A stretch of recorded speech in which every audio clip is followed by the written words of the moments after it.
Hey Internet, it's RJ. Welcome back. Thanks for tuning into the show today. Now today is Sunday, so you know what that means. It's time to go around the net with all the news you can use in the week that was in credit and finance. So on the docket for today, we finally have a home for that Amtrak card if you missed riding the train. We have an update on one of my favorite Citi cards that I never got a chance to get. We have Wells Fargo in the adult entertainment industry, believe it or not. We have some banking fees, Bank of America nonsense, and we will close with an American Express story where I actually may take American Express's side. Who would have ever thought we'd saw the day? Anyways, if that sounds interesting to you, then go ahead, press the subscribe button, and let's get to work. Now we'll lead off with a quick hit.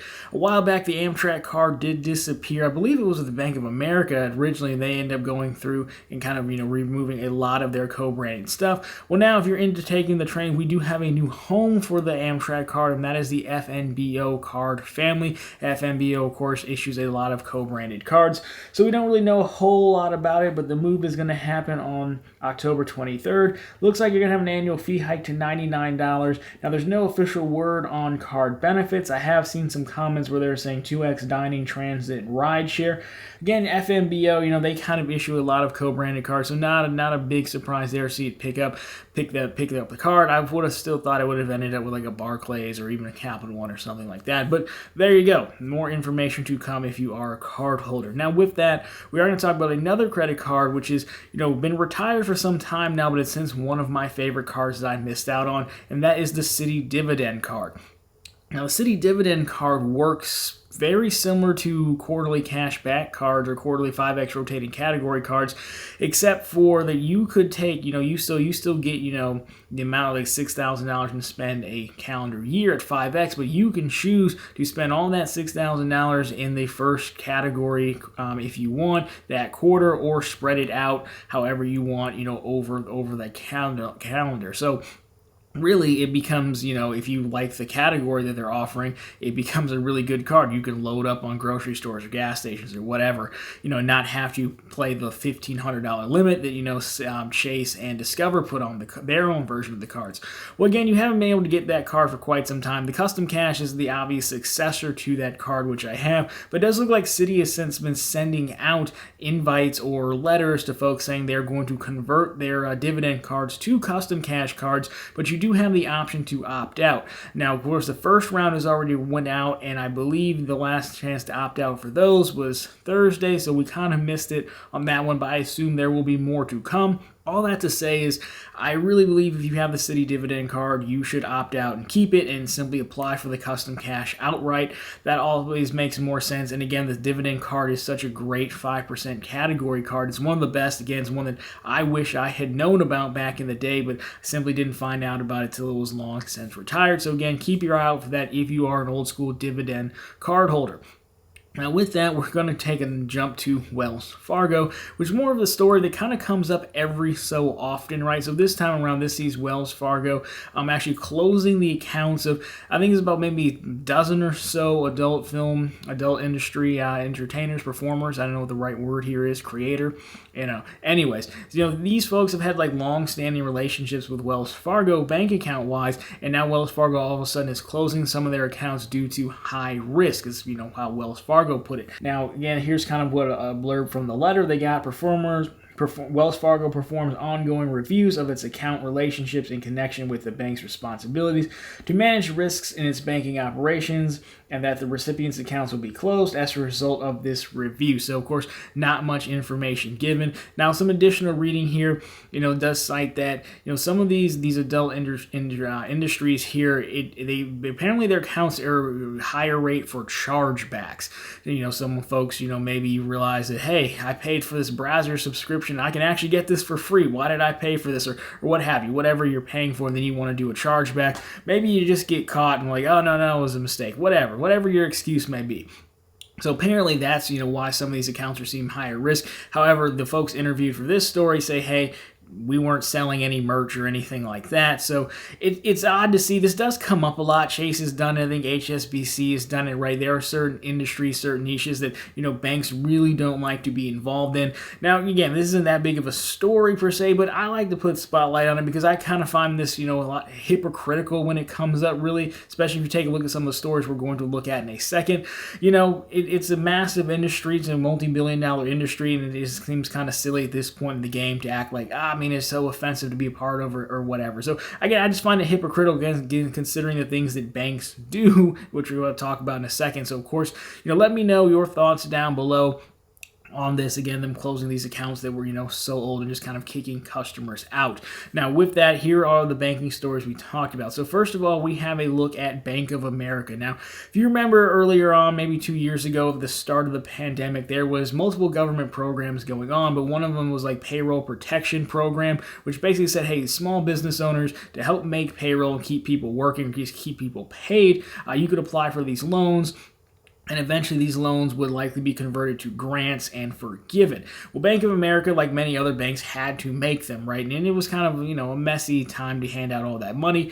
But now it looks like some Bank of America customers are kind of confused because their loans may not actually be forgiven, and the statements that they're getting seem somewhat confusing from Bank of America. So we take a look at this for our next Bank of America story.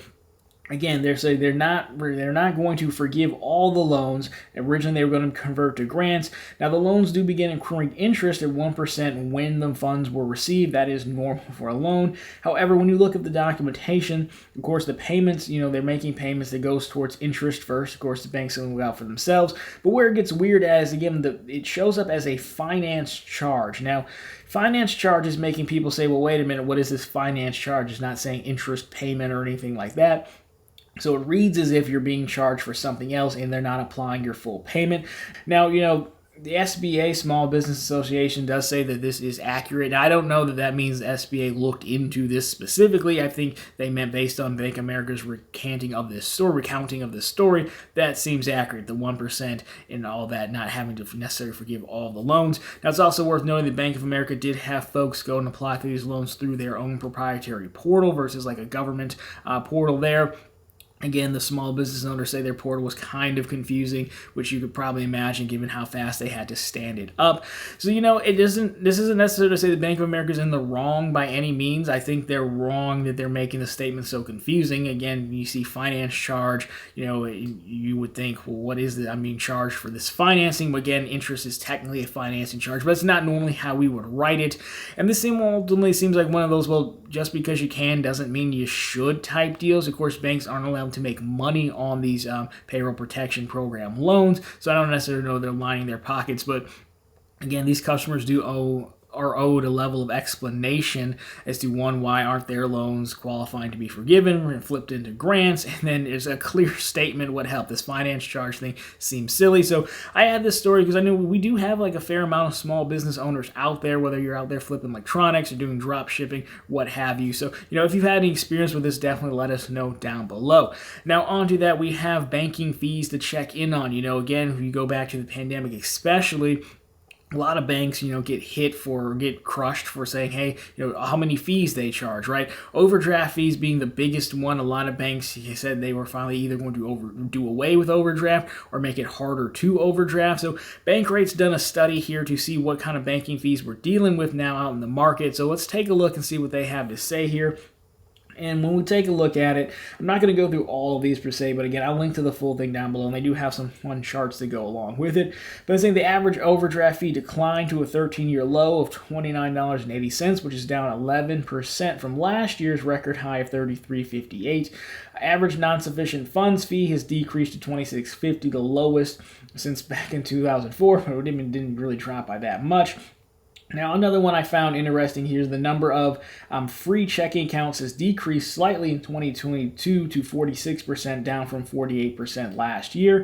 Of course, we have the average yields on accounts, which isn't really good to look at right now because the yields are ticking back up. But again, 0.01% is usually where the big guys are at. And of course, you have the monthly service fee as well. $16.19 is down slightly. So again, for the most part, I don't think most of these fees are going to affect a lot of us. It does look like, they're more so shifting fees. They're pulling away from overdraft, but then maybe I think it's getting harder to get money out of network ATMs, charging a little bit more for that. But again, most of us wouldn't be doing that anyways, but I still think it's interesting to look at what they have going on. There you guys go on that. Let me know down below if you've seen any fee hikes in your specific banks or anything, that you've seen is unusual and kind of annoying, because we should still keep talking about this. But you see, these last two stories is why I find the Wells Fargo adult entertainment one hypocritical, because you don't like that, but then you do all this other stuff. Like, come on, really? Anyways, last story of the day, we have American Express and the Fine Hotels and Resorts program. Now, so if you don't know, I have a full video on this I can link down below, but Amex FHR is basically a program where you do get one coupon a year for it to book through the Amex Travel Portal. I think you get $200 off your one booking a year. I think that's what it is. I know I've done it. Again, it's in the video down below. But in addition to that, the Fine Hotels and Resorts program with the collection also gives you special benefits if you go through the Amex Travel Portal as a Platinum Card holder. One of them is that you get like $100 on-property credit per stay. And I think I did the collection when I did it. It takes like 2 nights in a row, but then you get $100 that you can't actually use. And that's pretty good benefit. You can actually get your full value of the Platinum Card out, doing that. However, folks have done what we always do here, and we jumped on it. And folks have been basically booking a bunch of one-night stays. So if you want to stay someplace for 3 days, they book 3 individual nights. Then when you get to the front desk, you can ask them to merge them all together. So it's still 3 individual bookings, but you don't have to switch rooms. You would do that because that would give you $100 each night to use, which is pretty good, especially considering how some of these kind of properties Amex partners with. Well, Amex has finally said, no more. We're not doing that game anymore, so here's the new updated language that they have for this perk.